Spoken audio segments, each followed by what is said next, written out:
All right, guys, we'll get started. Hopefully, you can all hear me well, and hopefully, you can all see my screen. Like I just said in the chat, if you have any questions over the course of the next 40 minutes or so, as Craig and I go through this, feel free to throw your questions into the chat. And during the presentation or at the end, we'll try and make sure everything gets answered so everyone leaves here with the answers they were looking for. There'll be a lot of information in the next 45 minutes or so. So take notes, ask questions, and I'm recording this as well. So I will be able to email this out to everybody in a couple of days, and you can rewatch it and digest the information then as well. So firstly, thank you so much for supporting the event.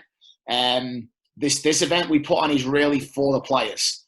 And that kind of takes me into what our mission statement is, at Puma FC. We want to be a club that is player-centered, and things that we do directly implement our players and helping them get wherever they want to get to, in this case, their college career. So events like this, we don't run this for our club. We don't run it for me as a DOC. This event is put on for the players, and to help them get wherever it is they want to get to. Last night's turnout of men's college coaches was really good. I was really happy with the number of coaches from the local area that came out. So hopefully it was an enjoyable, worthwhile experience for the guys that took part, and hopefully you'll leave this meeting tonight with some really good information. Last year was the first time we did this event. We did this in the Overland Park classroom. We had like 100 people packed in there, and for obvious reasons, this year we had to go virtual, so it won't be as interactive.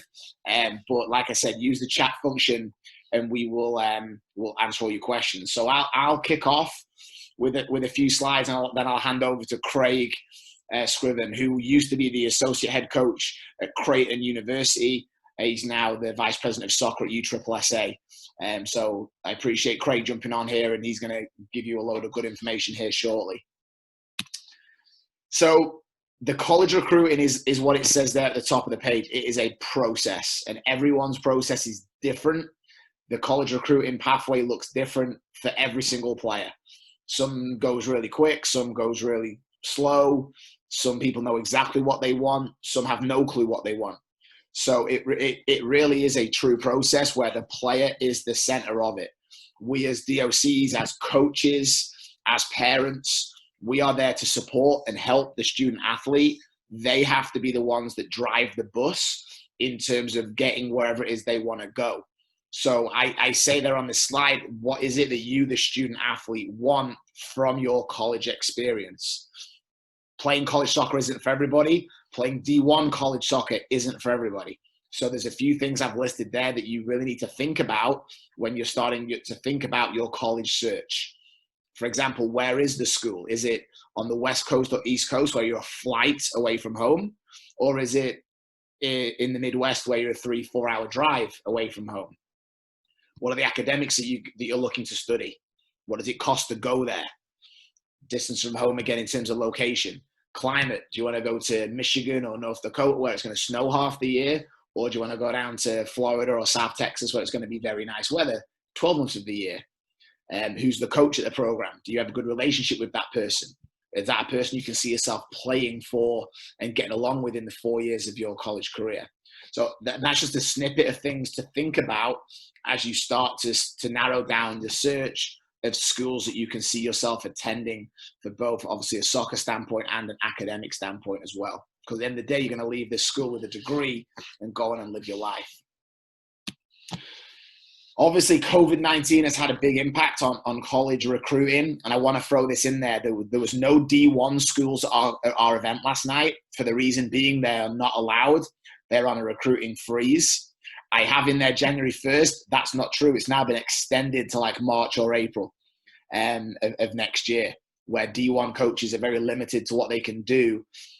For example, attending games and attending showcases, attending ID events like ours last night, holding on-campus visits, limited communication with prospective recruits, just a snapshot of things that they are limited in doing right now in terms of D1 schools. Craig will talk a little bit in a minute about the long-term effects of COVID and what we predict is going to be the future of college recruiting and what changes we might see. But we're all dealing with this in our day-to-day environments. Us as a soccer club, all you guys in your day-to-day school lives, parents in your day jobs as well. So we're all in this kind of boat together, and everyone's been affected by it. So we'll talk a little bit about it. It seems ignorant to just brush by it as if it doesn't exist. So one thing going forward that's going to be really important for you as student athletes is ID camps and clinics like the one we held last night. Okay, this is a way of you getting in front of college coaches to have them see you in action and see you play. Be selective though about what camps you go to, and they're not free. Ours is very, very cheap. We just run ours to cover our costs. And again, we do it for the players. But some are expensive. Some are more expensive than others. Some are residential. Some are day camps. Craig will hit a little bit on these in a little bit in his part of the presentation. But ID camps are very important. It's very important that you're looking at and seeking out ones you want to attend. But consider where you're going. Consider what you're going to get, what bang you're going to get for your buck. How many coaches are going to see you while you're there? One coach, or is it 50 coaches? Last night you got seen by about 15 coaches in 1.5 hours, and it cost you literally hardly anything. So be selective about what ID camps you're going, and know what you're going to before you go. So a few little tips from me based on my experience of the recruiting process. It's very important that college coaches primarily know the rules of recruiting, but it also is important that the student athlete knows as well. Craig's going to go into this on what the different rules are for the different levels of NCAA, NAIA, junior college. But it helps if the student athlete understands what the rules are, what college coaches can and can't do, what they can expect and can't expect from college coaches in this process. So get online and educate yourself on that process and what it looks like at these various levels. Again, Craig's going to give us a load of good information about that in this presentation. The boys' recruitment process is slower. It starts later. The boys mature later. So if you've not committed and not decided where you want to go to school by your junior, senior year in high school, it's not a big deal, okay? There are less programs out there for the boys than there are the girls. All right, there tends to be less money available in the boys' programs than there are the girls. But it's a process. Have a plan. If you don't have a plan, that's where people like coaches like myself, DOCs like myself are there to help and figure out what that plan looks like for you. And again, Craig later on in this presentation will share with us a good resource that you can use to help you in that process and figuring out what your roadmap looks like. Because again, it's different for every single student athlete. Marketing yourself is huge. And in this world we're living in right now, virtually and sending game footage of you playing is going to be very important. D1 schools right now can't come see you play. So this is a great way of showing a college coach what you can do out on the field. So us as Puma FC, we invested this summer in 2 video cameras. You saw us use them last night at the ID camp, and you'll get that footage sent to you here in a few days once I've uploaded it, and you'll see how they work. So they're readily available to coaches in our club to film our games, but you can also go about it other ways. You can film yourself. You can hire professionals to come in and film your games, but make them films into highlight reels. You're not going to get very far if you email a coach a 90-minute game and you're a goalkeeper, for example, right? Or you've been on the bench for 40 of the 80-minute game. So clip that into a highlight reel, and there's various ways you could do that. You know, in iMovie, in Huddle, there's various softwares out there that you can either pay for or are free. That you can do that. You guys have a way better idea of how to do that than I am. You guys that are players are way younger than I am and way more technological savvy than I am. So get out there, get your games filmed, get footage, create highlight reels, and then market yourself to the coaches that you've identified you want to be seen by. So I'm going to pass on to Craig Scriven. Did a little Google image there for you guys. Craig's currently the vice president of soccer for USSSA. He also used to be the associate head women's coach at Creighton. Before that was a coach at the University of Rhode Island. So was in the college game for about 10 years before he took a step away from it to focus on his role at USSSA. So Craig's going to throw at you a load of really good information here about the recruiting process. So pen and paper at the ready. And if you have any questions, shoot them into the chat and we'll do our best to answer them either during or at the end of the presentation. So over to you, Craig. Do I need to unmute your cell phone?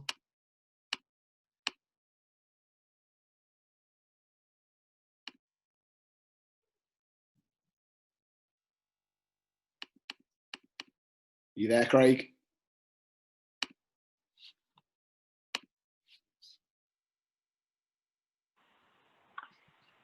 Yeah, can you hear me? Oh, we hear you. There you go. Right. Nice to meet everyone. Good job on, say, taking some time and jumping on something like this. These programs, especially for you at the club, they're invaluable and they definitely help you out. So what I'm going to do is I'm going to go through and try and give you as much information as I can. It's going to be, not all over the place, but I'm going to try and touch on as many points as possible in the time that we have. Firstly, my name's Craig. I was a college coach for around about 10 years, as Adam touched on. I finished up at Creighton University. Before that, I was at University of Rhode Island. I was on the women's side, but both had very good men's programs. I was close to both the coaching staffs on the men's program. So even though I wasn't a men's college coach, I have quite a bit of information that is relevant, whether it's women's or men's football. So first thing is like Adam said, is, I'm going to go through the different levels: Division 1, Division 2, Division 3, NAIA, junior college. The one thing I would say is don't fixate on, the Division 1 level. Reason being is, one, there's 206 programs on the men's side. So that number 1 Division 1 program versus that number 206 Division 2 program, there's going to be a big difference. And one thing that I've learned over the years, and even in my personal choice when I went to college, was you could go to a Division 1 school and never play out of October. You can, play 4 years for a school, like say if it's that 205th, 216, they're always going to have a losing record. They're never going to qualify for a conference tournament. Whereas you have some good Division 2 programs, you have some good Division 3 programs, NAIA schools. If you look at those, you potentially can have a better soccer experience. You can qualify for conference tournaments. You can qualify for regional tournaments. You can make national tournaments. And you have a very limited shelf life once you get to college. So in finding a school, potentially a Division 2, potentially a Division 3, NAIA, that progresses to postseason play, there's some schools out there that will play an additional 6 to 7 to 8 games a year due to them going in a postseason. You put that over 4 years, that's another season. So like I say, I would never say to somebody, don't have that desire to play at the Division 1 level, but I would always say is don't get fixated, is keep your options open. Because like I say, once you find a fit, if that fit isn't D1 and all you ever said was, I only will play D1, then you could potentially walk away from a good situation. So we're starting at Division 1 for a minute. So the couple of rules here is at the Division 1 level, there can be no contact initiated by the coach before June 15th of your sophomore year. The men's game's a little bit later in the recruiting process. So June 15th of the sophomore year was primarily put in place for the women's game. But like I say, the men's and the women's follow the same rules. There's no unofficial or official visits allowed at a Division 1 institution until August 1st of your junior year. So that means you cannot go on a campus for a recruiting trip until your junior year. The difference between an official visit and an unofficial visit An unofficial visit usually lasts around about 2 to 3 hours. What you will initiate that, so you'll probably make the contact. You'll probably ask to come on an unofficial visit. A coach may ask you to come on an unofficial visit as well. But the big thing is there's going to be no overnight stay. And then you pretty much cut what you do. You cover all the costs. So the school cannot reimburse you. The school can't cover any costs. If you go out to eat, you have to pay for your meal. So the school really can't treat you to any extra benefit. An official visit is a 48-hour visit. So it's pretty much 2 days, and the school's going to pay for you to go on an official visit. During that time, you're going to be staying with a teammate or a potential teammate. You're going to be with the coaches a lot. You're going to be in the world, like in the environment, going to class, going to training sessions, being in the locker room. So you're pretty much getting 2 days of having a look at what that program's like. You can only do 5 official visits. So the NCAA will regulate you to 5 official visits. One thing is, if you want to play at the Division I or the Division II level, you must register in the NCAA clearinghouse. So that's pretty easy. You just go on Google, but you would have to register. There's going to be a fee with that.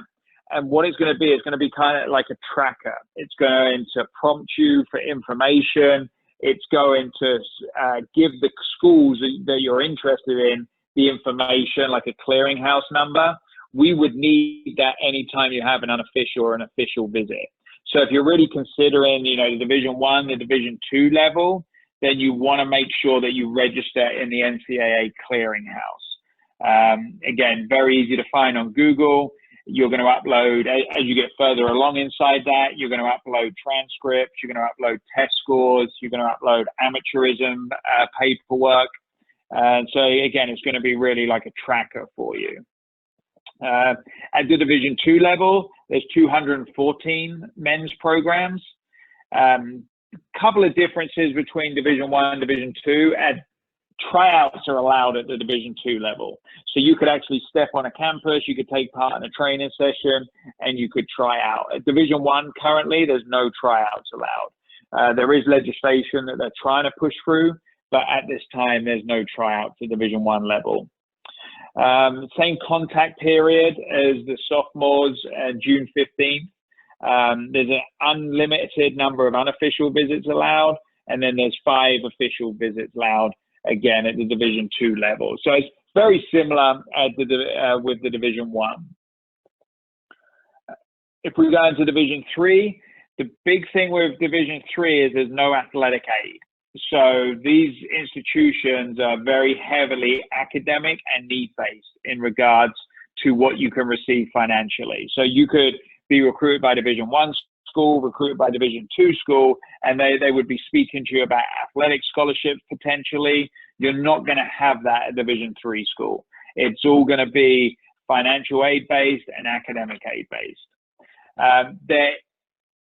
Each institution will determine what you need to do to qualify in order to be, 1, eligible for admissions, and 2, to come on campus. So the NCAA clearinghouse is not required at Division III, but each institution will determine what they would need for you to come on campus. So, for example, a Division III school could say you need the eligibility center if that's their institution's requirement. The big difference between Division I, Division II, Division III is that the programs are listed extracurricular activities at Division III. So it's not a varsity sport. Academics is very high, and in the spring, you're limited to 16 dates which you can train, practice, and play games on. So in the spring, at 1 and 2, you're going to have pretty much a full spring schedule, which will be 5, 6 play dates. It's going to be training every single day. At the Division III level, you're only going to be able to do 16 days of either training or playing. So it's going to be a lot less limited spring activity. It's going to be a higher emphasis on your academics. So NAI is very, very big in the Midwest. It's again, there's less rules in regards to the NCAA. There's no contact periods. There's little less regulations in regards to academic requirements. There still is. You still must register with the NAI eligibility center, but the NCAA's grade point average is you must have a minimum of 2.3. I think it might be 2.4 now. But you must have a minimum of 2.3, 2.4. At the NAI, the minimum's at 2.0. So you're going to see a lot of internationals because of the less restrictions in getting in. But again, some very, very good programs. I'll use my personal experiences. I got recruited by a Division I school, and I got recruited by an NAIA school. I didn't know the difference between the NAIA or the NCAA when I was making my choice. I made my choice purely based on financial, but I did go to an NAIA school. Looking back, it was the best thing I ever did. It was a smaller school. It was smaller classes. It was a soccer school. So that means we got a lot of attention from professors that wanted to make sure that we did well in classes. And then we qualified for postseason play 3 years, no, actually all 4 years, sorry, that I was there. And then my senior year, we made it all the way to the national championship game. So I got to play in the national final. Unfortunately, we lost, but it was a great experience for me. And again, with it being a highly international population on our team, I made friends from all around the world that I can call, I can go and stay with today. I mean, it was definitely a good choice. So again, I didn't know the difference between NCAA or NAIA, but that's trying to reiterate the point is don't get hung up on a specific level because you might find a perfect fit at one of the other institutions. Adam touched on it a little bit. A couple of things that can help you. I go to junior college as well. So junior college on the men's side is 240 teams. There is athletic scholarship available. Big difference between a junior college and the other institutions is a 2-year program. As you're going through the eligibility center, hopefully you guys are all qualifiers. What I mean by that is by qualifying, you have to hit certain boxes with the NCAA. So you must hit a minimum amount of core classes. You must hit a GPA. You must hit a test score. If for any reason that you go through the clearinghouse and you're a non-qualifier, that means you cannot compete at Division III, Division II, Division I. Your only option would be to junior college. They accept non-qualifiers.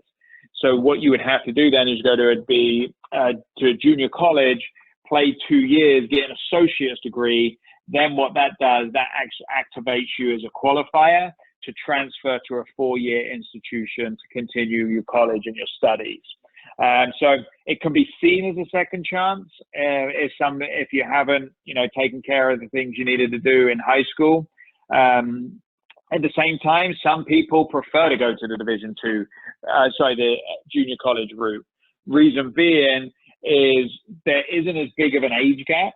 So when you step on a campus, you're competing with 18 and 19-year-olds versus a Division I level, Division II, you could be competing with 23, 24-year-olds. And you could be trying to push somebody out of those positions. So, I mean, when you're 18 going against a 23, 24-year-old, there's quite a lot of physicalities and differences in physicalities. So some people will go to junior college route. One, because they want to play. Two, they want to take care of their core classes or their electives at a cheaper institution. Like I say, some programs are fully funded at the junior college level, so you can get all your classes paid for. You can take care of a big chunk of costs that you would have to pay at a 4-year institution. So they have their own national championship. So I've known players at Creighton that played on the men's team. They won a junior college national championship, and then they transferred into Creighton and played 2 years. So it's still a very good route to go. for those of you Kansas City fans, Dom Dyer, he went the junior college route. So he went junior college and he transferred to a 4-year institution. He went to Tyler, Texas Community College. And he ended up obviously playing for Sporting KC, doing very well, and then transferred to Orlando. So again, that pathway is still very viable, not just for college, but also for professional. So what I would say to you is get onto as many campuses as possible. I said this to the earlier group, is you guys go to enough tournaments, even vacations. You guys go on vacations, you travel. If you're ever in an area where you can get onto campuses, you should go and walk a campus. You should go and have a look at a campus. Even if they don't have a men's soccer program, it's going to help you understand what you like about a campus and what you don't like about a campus. So again, you're doing an out-of-town tournament. There's maybe 2 or 3 different schools on the road trip down there. Stop off, walk, spend an hour, just maybe go inside, a classroom if you can, or the library. Just try the cafeteria. Just have a look and see what you can do. Obviously, it's going to be a little bit harder right now due to COVID. But I'll give you an example. Like my daughter's 17, and she's looking at some schools on the East Coast.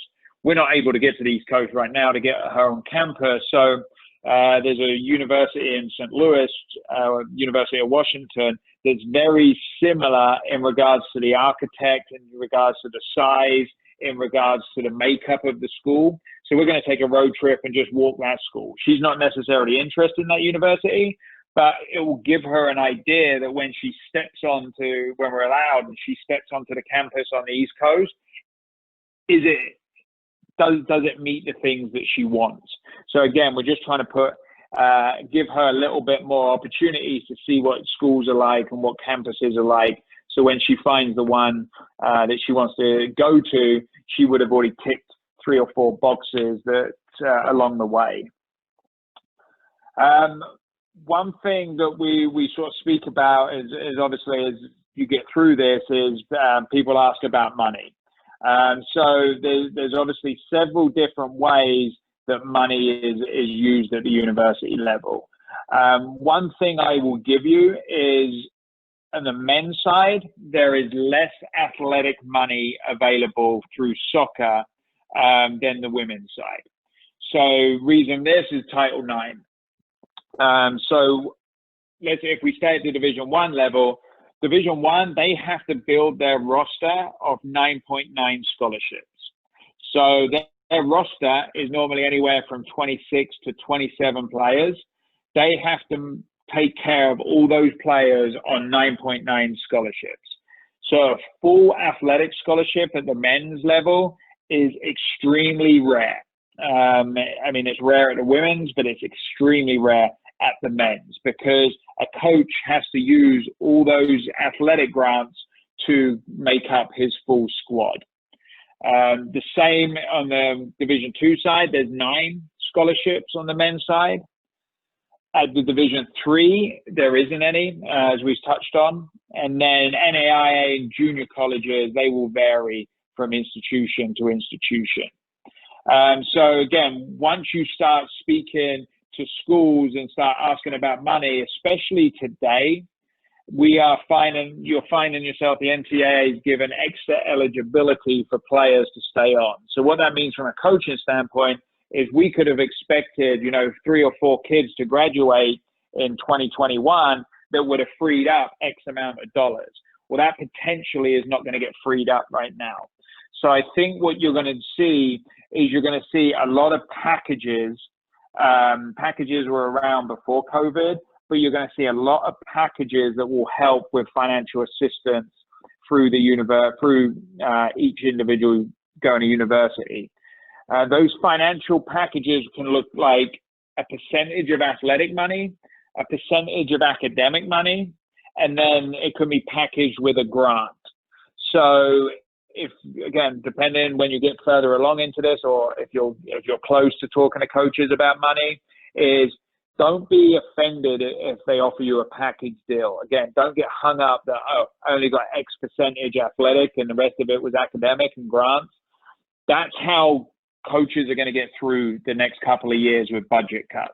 That's how they're going to package things, because what it's going to do is going to allow them to build a greater roster with the limited resources that they can have. One thing is when you're going for grants is you want to make sure, if you're speaking to the institution about grant, is you want to make sure it's not a countable grant. So you have countable grants and uncountable grants. A countable grant means it's countable against NCAA financial aid.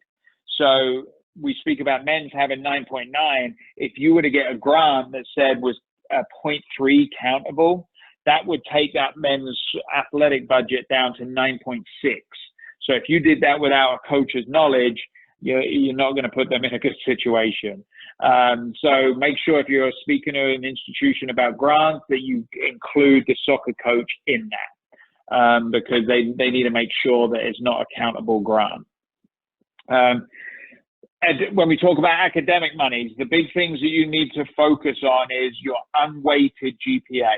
So in high school, you need to be speaking to your counselor, because we focus solely on the unweighted GPA. So you're going to get a weighted GPA and an unweighted GPA.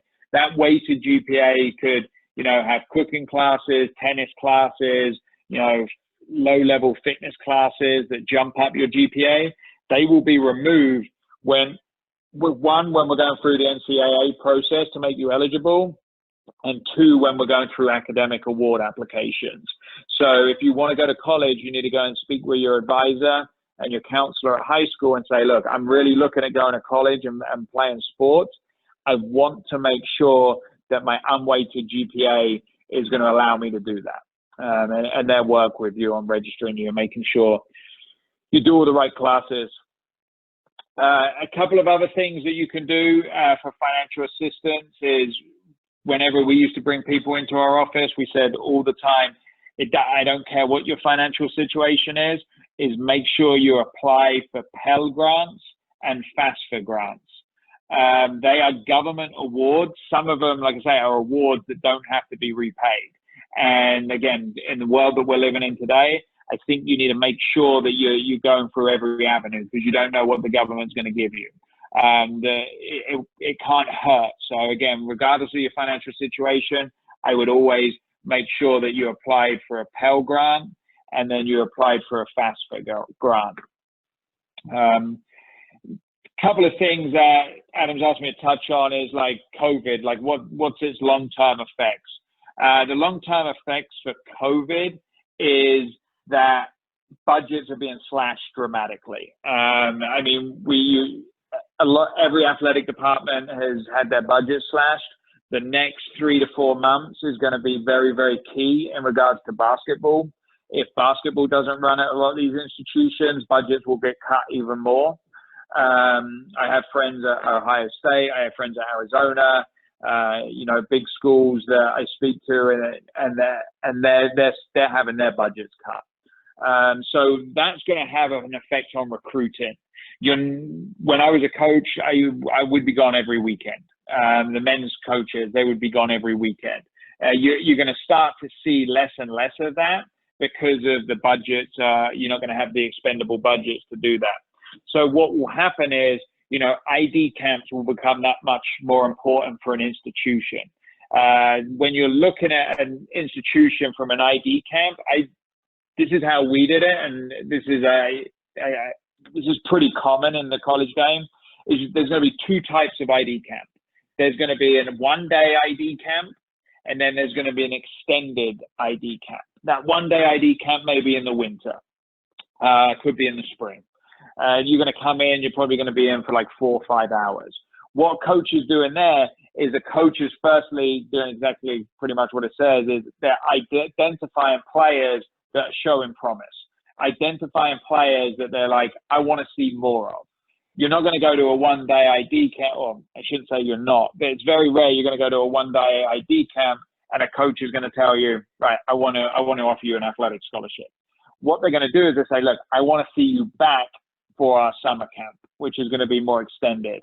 Now, if they come in and say, hey, come to this ID camp, come to the next ID camp, come to the next ID camp, and they're just 1-day ones, I'd be a little bit wary on that.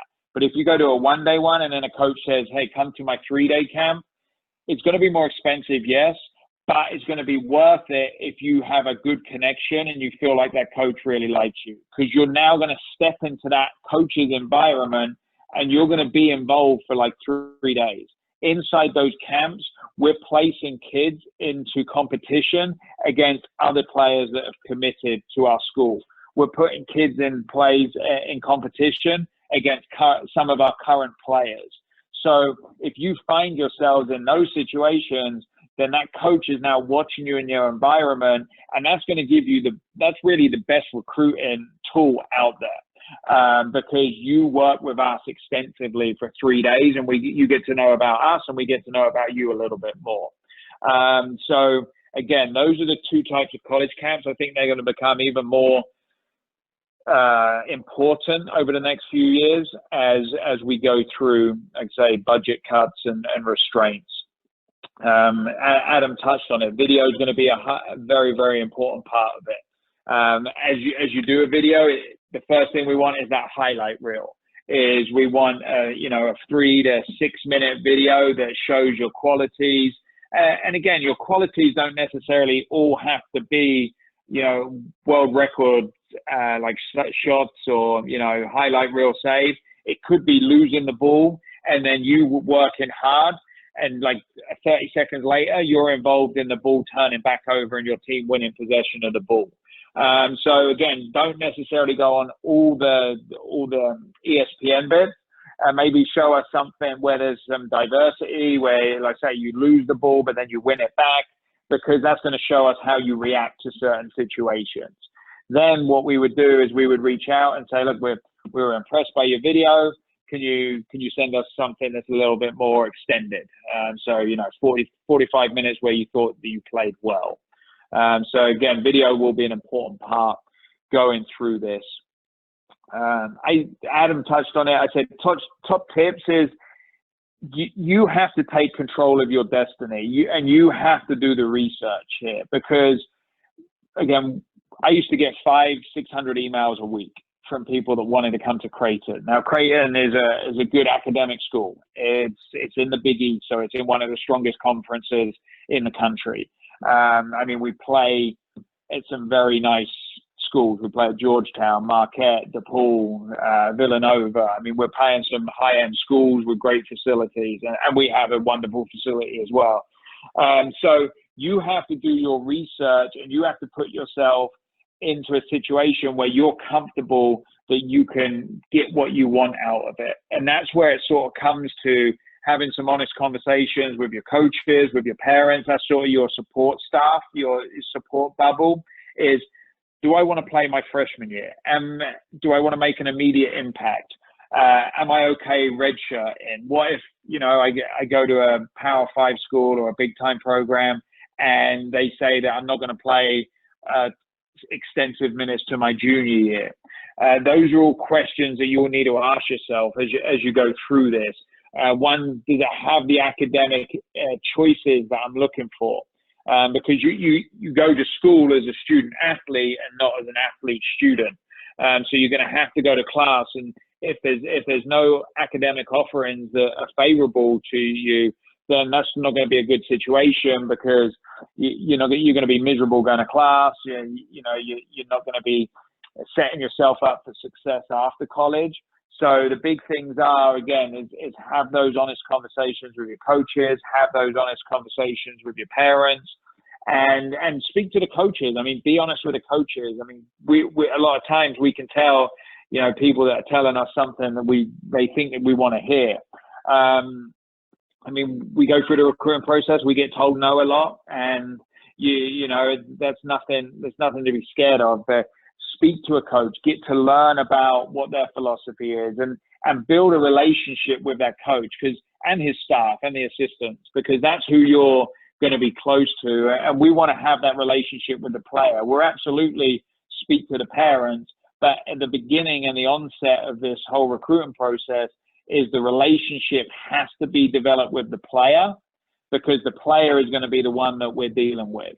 Obviously, parents, you entrust us when you send your kids to the school. We'll definitely have open lines of communication, but the player has to initiate this process, and the player has to be comfortable as we go through the recruitment process. I can touch a little bit on College ID Me as it's on your screen.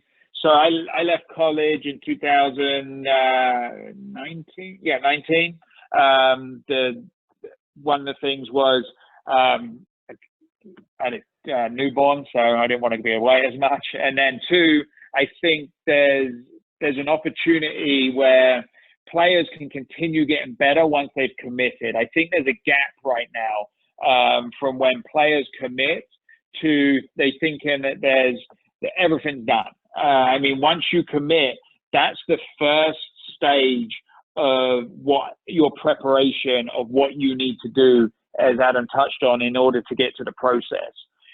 Too many times we see players step on campus that aren't physically or mentally prepared for the first day that they do step on campus. You can be, just turned 18, a true freshman, and you could be going up against a fifth-year senior and trying to take their position.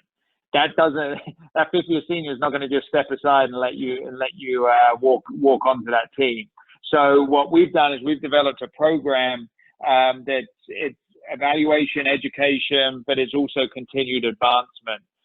So I know I'll send the information to Adam. We're obviously in a little bit of a tricky time right now, but our 2021 programs will be coming. And what they are is they will be camps, but they're not the ID stands for Inform and Develop Me. So what we want to do is we want to help clubs like Adam be a supplement program to what he does and what he does with the club, and bring you along on a pathway that helps you, reach your potential once you step onto campus for the first time. So that's something that we've been working on. We've run camps in numerous parts of the country, and in 2021 we'll be doing some stuff in the Midwest. We do classroom sessions. We have mentors. We interview you guys to try and help you along the way. One of the things we do is we have a college match system where you answer questions, and it will generate anywhere from 20 to 50 schools that meet the criteria that you're looking at. So again, that's something Adam will send out, but that's what we're doing right now is trying to help and be a supplement program to clubs and help players in their continued advancement towards college.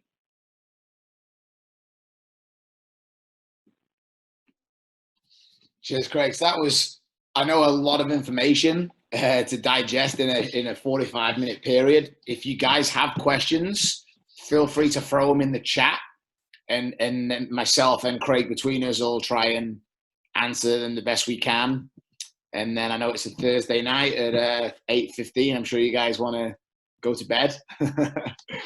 So we'll get you guys out. If you have questions, throw them in the chat, and we'll help it. If not, if there's no questions, we must have done a great job, and we can let you guys go. So I'll give you a couple of seconds to throw any questions you've got into the chat.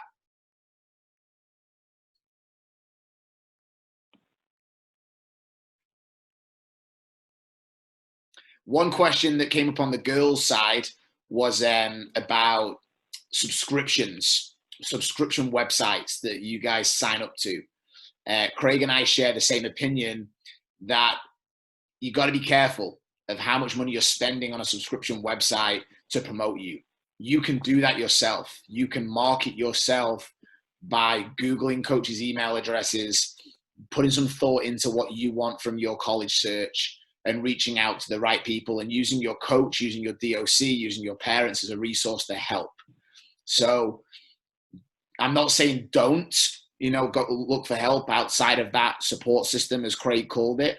But at the same time, be wary about how much you're spending on those supplemental resources that, in my opinion, and the same as Craig, aren't going to get you where you want to go. A lot of college coaches, when they see those emails pop up, they click delete. I'll let Craig quickly touch on it as well.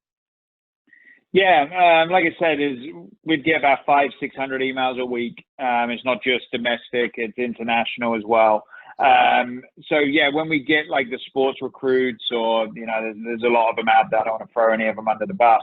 I mean, we are wary of them. I mean, it's not something that we look at, and we're saying, oh, we're definitely going to watch all the video. I mean, I click that email open, and I need to see something within the first 2 lines. So when I was at Creighton, if it came from a recruiting database, I'm looking to see if it's a national pool kid.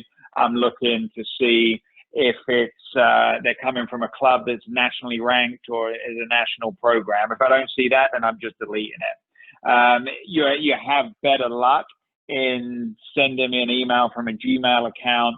One thing I will say is just make sure it's a professional email address, because something that's funny in high school is not going to be funny to a college coach. So yeah, just make sure you just have a professional email address, and then send something that is, addressed to us. Now, I understand you're going to copy and paste some things because, you don't want to write, the same thing over and over again, but you've got to pick up some important points.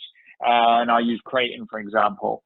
Like if you would email me and say, hey, my name's, Craig Scriven, I'm from Kansas City, I'm really interested in Creighton. It's about 3 hours away from my home. That's a good distance away. I'm comfortable being away there. Academically, I'm very interested in law or business or, secondary education. Those are going to start ticking the boxes that, oh, we have these at Creighton. Saying I want to play in the Big East. I think I'm a technical player. I've watched you guys against Marquette, or I've watched you guys against, Georgetown. I could see myself, due to my technical abilities, the way I play the ball. That's going to have more of a response from us than just, like I say, these sports recruits websites. But put inside your email your coach's number, your coach's contact details, the clubs that you played for, and then highlight reels. Like I say, those 6-minute highlight reels is perfect to get us. The other thing we sort of touched on with the girls was social media. That's a huge component in the recruiting process. So the first thing that I would do is, let's say I like Craig Scriven, I saw him at a tournament, or I'd liked his email. The next thing that I do is I Google Craig Scriven Facebook, Craig Scriven Twitter, Craig Scriven Instagram, Craig Scriven TikTok. I'm doing everything I can. I Google images, Craig Scriven, because I'm trying to find out if you're a good person off the field as well. Because what happens is, once we bring you into our institution, once we bring you into our team, that's a decision that reflects our job. So like I say, we all have families, we all have wives, kids, everything like that. So we're going to do a lot of due diligence on our part to make sure any player that we bring in is going to be a good role model and a good representation of not only the staff but the team. Talking about the video earlier, we had a question here about any suggestions on putting together a highlight reel. I have a Mac, so I've used iMovie before. It's free on your Mac. You can import video into iMovie, and you can then clip it in iMovie. And even I'm able to figure that out. So if I'm able to figure it out, I guarantee you a 16-year-old high school kid can figure it out. There are also things like that you can pay for, like Huddle is a video cutting software. There's free versions and payment versions. That might be a better way right now in today's day and age to spend your money than on a recruitment service who's, going to send mass emails to colleges. Any other, Craig, softwares that you're aware of that are good to clip film? I'm all for technology. I'd probably need to get my 12-year-old down here for that. I know that when we clip video, a lot of it was done on an iPad. I didn't do it, but our staff did. So I think that's perfect. I think even on like QuickTime Player, you can do it in there. I know on laptops you can screen record. So you find the bit that you want, screen record that 30 seconds. And like I said, for me, I've used iMovie when I've done my coaching licenses. You've got to film training sessions and clip games. For me, that's been one of the easiest ones to use. But there are a load out there. I think it's just a case of researching what works for you. there's so many free programs out there that you can use. But again, I know some people do invest in people to come out and film X amount of games and create a highlight reel for them. You know, if that's something that you want to do, then obviously you can do that. But we have the VOs at Puma. I know clubs around us are getting similar technology to, again, help their players with this tool that they need moving forward in this like virtual world that we're now living in even more than ever. So, all right, sounds like that's about it. So I'm going to say massive thanks to Craig for coming on and helping me out. It's great information. If you guys do have questions moving forward, here's my email address. Most already have it, lam@pumafc.org. Please, if you have questions, reach out to me. If I can't answer it, I can fire it to Craig or the resources I have to get good answers to the questions you guys post. So thanks so much. Appreciate it, Craig, again. You guys have a great week, and good luck to those teams playing in Showcase KC this weekend. Yep.